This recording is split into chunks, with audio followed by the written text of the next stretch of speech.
Hello watch enthusiasts, and welcome to Watch Chronicler Unscripted, the podcast available on SoundCloud, Spotify, iTunes, or any other podcast player, in addition to YouTube as a full video. In today's episode, I'd like to speak about something which I've been pondering for a few days now, and which has brought quite a few interesting thoughts to mind, and this is watch design longevity. You see, I was looking at the 2021 Omega Speedmaster 300 a couple of days ago, and the thought came to mind that whilst it's an improvement, you could say, on the previous generation with regards to being appealing to a wider audience today, I'm not sure it's a watch which is going to be very appealing in future because of just how overtly vintage it is in terms of appearance and choice of materials. And this has made me think, what actually makes a watch a classic in time, aesthetically speaking? What makes a watch look good in 10 years, in 20 years, in 30 years, maybe even in 50 years, as is the case with a lot of watches we now revere, which were released in the middle of the 20th century. And so in today's episode, I'd like to have a look into what makes a timeless watch design, or rather what makes a watch design which is going to be appealing into the future, or certainly into the foreseeable future, because let's be honest, 20 years ago nobody would have expected watches to become such a big thing, certainly for the groups running watch companies, but also in terms of widespread appeal, which has increased quite considerably over the last 20 years. Before I begin properly, do remember to like, share and subscribe if you're watching this on YouTube, and to follow us on whichever podcast player you enjoy using to always catch the latest pieces. Of course, also remember that you can find out about the latest podcasts and videos as well as articles on Watch Chronicler's Instagram page, or simply head over to watchchronicle.com to find the bulk of content.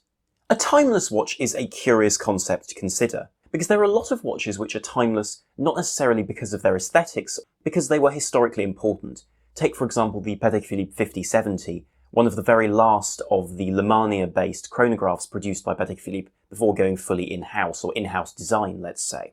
And that's a piece which is always going to be remembered and appreciated because of its piece in the overall chronology of a very famous brand.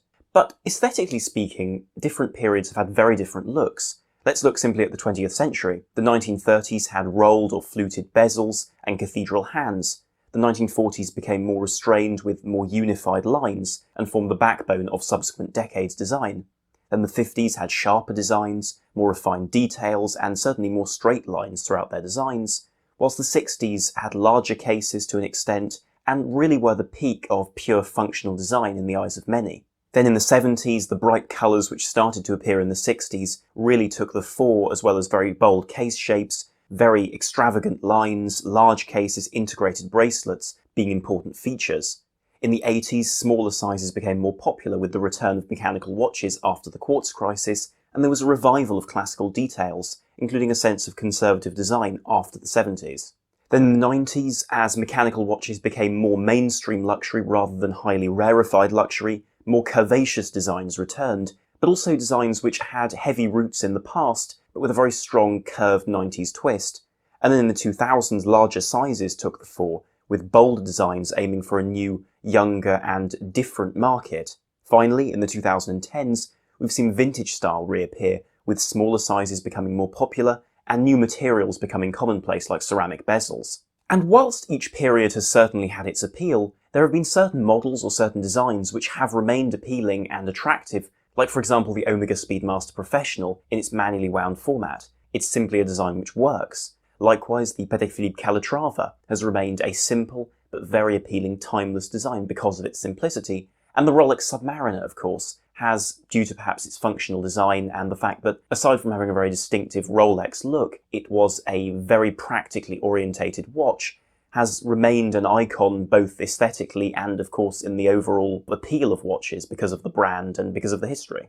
Even so, I think something worth noting is that some watches which are unbelievably popular today are not necessarily guaranteed design classics or models which we'll look at in the future as highly aesthetically attractive. Perhaps aesthetically important, but I don't think attractive, like for example the Patek Philippe Nautilus, a virtually impossible watch to buy these days, and one with enormous premium over list price, but one which fundamentally wasn't particularly appealing to collectors or the general public alike since the 1970s or 80s in the same way as it is today. Sure, this design has seen a resurgence, but it could very easily return to relative dormancy in the next few years as market appeal changes. So I don't think a watch like that, popular though it is, can be seen as a design with serious aesthetic longevity. So all of this preamble leaves us with one overriding question. What actually makes a good-looking watch in the long run? And I have a few different hypotheses, and I'd like you very much to leave your thoughts in the comments section below, particularly on YouTube, because I'd be very curious to hear what you think is the predominant reason. As a spoiler, I'm not actually going to give one final answer, because I don't think it's that simple, but it's certainly interesting to consider. And I think the best place to begin is an extremely modern design the right way to go? Certainly a lot of watches do have a very crisp, very modern, unhindered design, let's say, by history, but the question is whether that actually helps. And certainly there's a lot of good. It allows a watch to not be hindered by changing attitudes or understandings of the past, and also provides the opportunity to show fundamentally new shapes and to save a brand from overly similar competitors, because it does give a certain freedom to a brand to follow their own path, but of course a brand has to grasp that freedom. Look at, for example, the Nomos Metro, which is a very innovative, very crisp, and very well-resolved dress watch, which you can admire because it has details of the place it's from. It has a modern German feel, let's say. It's very well made, which of course helps, and it's not aesthetically attached to anything from the past. Sure, it takes a lot from the Bauhaus roots of the brand's inspiration, but it also realises that it doesn't need to repeat any of the original shapes. It can take a new path. Or in the sports watch field, look at the Oris Aquis, a subtle evolution of Oris's range of kettle-shaped dive watches, which range from the original TT1 to the Aquis and now the second generation Aquis, and of course all the spin-off models. And it has crisp lines, and no real provision for retrospection, which is quite important, because it allows the watch to be its own product. Crucially, it's also completely unique, and has a very consistent design language, an important point in terms of building value within the product. The Oris might even be the best example, in fact, because each generation of this particular watch's design has been refined, granted, but also has a very different character, so one doesn't get the sense that previous owners of older variants of this design are being left behind and ought to upgrade, because ultimately if you like the older design, it is simply different, not necessarily worse, to the newer model.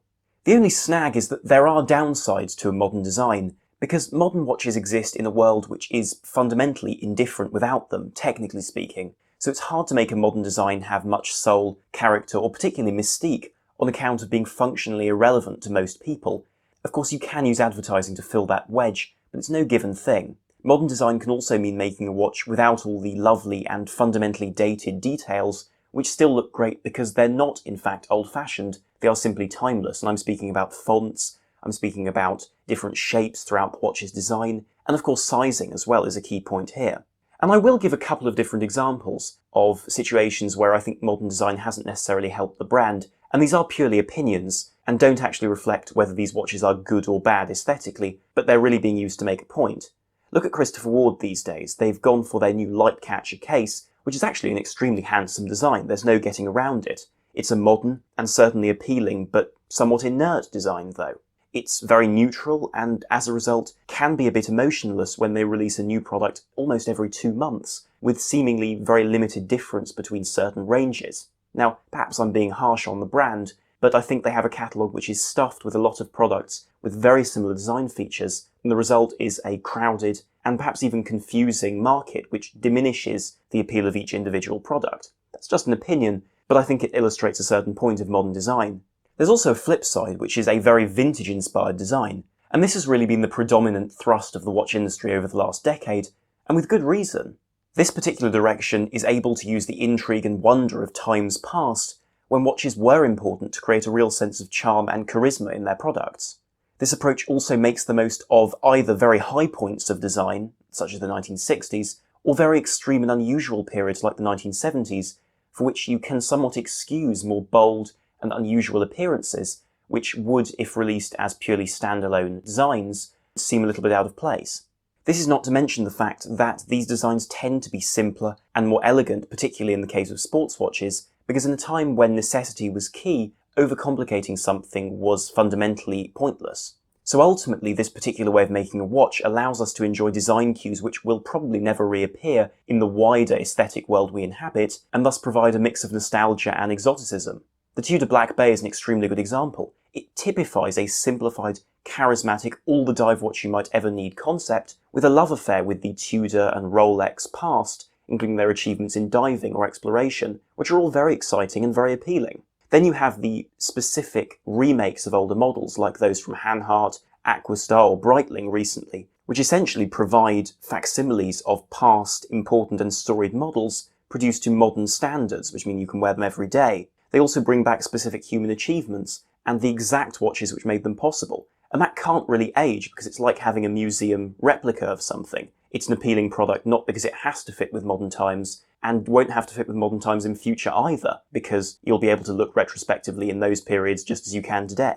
Then again, you could make the very reasonable argument that as time progresses, these older examples may become less relevant to the audience able and keen to buy new watches. And of course, a lot of vintage design was pretty poor. There were a lot of very ugly watches from the past, and a lot of watches which had the same fundamental flaws as modern watches, aesthetically speaking I mean, and also often technically. So perhaps vintage design isn't so much a case of replicating the past, as picking what has, after 50 years, by chance or coincidence, proven itself to be extremely well conceived and appealing, rather than simply replicating everything from the past. But then this does permit brands to use this experience, this extremely long-term experience, to better mould their modern watches to a proven and tested design, rather than simply anchoring their watches in the past and not progressing forward. So I think there's a lot to be said for this vintage design, even if the form we see it in today is perhaps not the best for the future. Another argument you could present is that for simplicity. You see, overcomplicated watches are generally perceived as ugly by a lot of people, unless they particularly click with all the details, because these watches don't provide aesthetic cohesion and tend to appear cluttered to a lot of people. This is particularly a case in the modern world when we may not use most of the features of the most complicated watches on the market, and unless you're someone who really enjoys high complications, then ultimately the choice of complications you have on a watch is fairly restricted to the movements which are affordable. Whilst complication preferences change over time, simple watches, let's say with just the time or maybe the date, will always be relevant because these particular displays will always be useful no matter what the fashions are at any given time.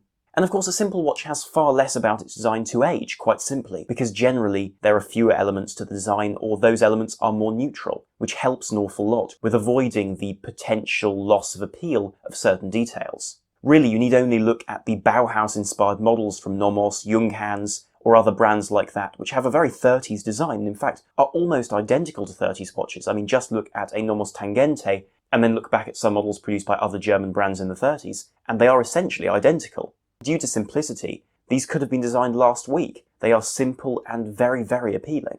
Then in the sports watch field, you have watches like the Zin U1, a mix of pure functionality in a 1000-metre, extremely technical dive watch with clean, crisp and simple lines. It's a watch which is bead blasted, for instance, in order to not reflect too much light and to be more legible, whilst also not showing bumps and scratches. It has simple, flat lines on its appearance. The dial is produced from blocks of luminous compound. It is as simple as you can get in this field, but I don't think it would ever look outdated because it does a simple job perfectly and nothing more. Of course, to some people that's a little bit too clinical, but then for those who like the appeal of the watch, it will always be an important model because it doesn't feel anchored to anything other than its function. Of course, this perhaps doesn't apply too well to high horology, where you're also enjoying the complications, as well as the particular approach to design which that brand has, which tends to be independent from the particular design details the watch has, which you might compare against others from other brands, because ultimately you're enjoying that brand's outlook, not necessarily a direct comparison to competitors. But even so, if you look at something like a Lange Saxonia, this is an unbelievably simple watch, which allows simplicity to give its movement and the sheer quality of it the best opportunity to shine. And whilst different people may have different opinions on the Handwerkskunst models from the brand, which are unbelievably complicated and very lavish with enamel elements too, this watch will be appealing to almost everybody because of its simplicity. But then of course you could make the argument that an overly simple watch which is poorly designed has far less space to hide. Look at some of the fashion watches on the market, or indeed look at some of the less appreciated expensive brands. Look at Tiffany's watches, for instance. They're not necessarily bad-looking watches, but they come across as unbelievably nondescript as a result of not having any particular standout features which catch the eye, and with nowhere else really to hide, particularly behind any kind of movement or complication because of the lack of additional features on the dial. Finally, we come to brand image and design consistency. And this is perhaps where I think the most impact takes place on a watch's design, because I think all of the aforementioned points have an effect to some extent, but this is a point at which some brands are made or lost. You see, consistency in design cues help the long-term appeal and understanding of value of a watch to, I think, a general buying audience, which in turn increases the chance of that particular look becoming a classic. If a brand produces a disjointed range of models, it becomes more difficult to recognise importance and establish appeal for the average buyer or admiring outsider.